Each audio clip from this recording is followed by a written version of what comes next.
புத்தாண்டை முன்னிட்டு சபரிமலையில் ஆயிரக்கணக்கானோர் குவிந்த நிலையில் பக்தர்கள் 8 மணி நேரம் காத்திருந்து சாமி தரிசனம் செய்து வருகின்றனர்.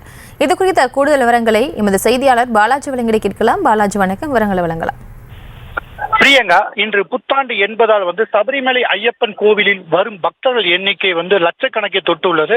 அதாவது நாள்தோறும் 70,000 பக்தர்கள் ஆன்லைன் மூலியமாகவும் 10,000 பக்தர்கள் ஸ்பாட் புக்கிங் மூலியமாக தரிசனம் செய்ய வசதி இருந்த நிலையில இன்று புத்தாண்டு என்பதால் நேற்று முதலே அதிகப்படியான பல்லாயிரக்கணக்கான பக்தர்கள் சபரிமலையில குவிந்திருக்காங்க.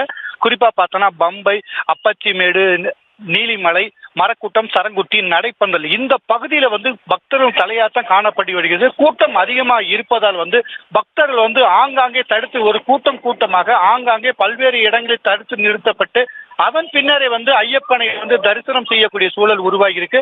சுமார் 8 முதல் 9 மணி நேரம் காத்திருக்கு பின்னரே பக்தர்கள் தரிசனம் செய்யக்கூடிய சூழல் இருக்கு. கூட்டத்தை கட்டுப்படுத்த கேரளா தேவஸ்வம் போர்டு பல்வேறு முயற்சிகளை மேற்கொண்ட போதிலுமே அதிகப்படியான கூட்டம் என்பதால் அவர்களுக்கு தேவையான அடிப்படை வசதிகள் ஒரு சில இடங்களில் கிடைக்காத ஒரு சூழல் தான் இருக்கு. தற்போது சபரிமலை ஐயப்பன் கோவில்ல 8 மணி நேர காத்திருக்கு பின்னர் தான் பக்தர்கள் ஐயப்பனை தரிசனம் செய்து வருகின்றனர். பிரியங்கா, விவரங்களுக்கு நன்றி பாலாஜி.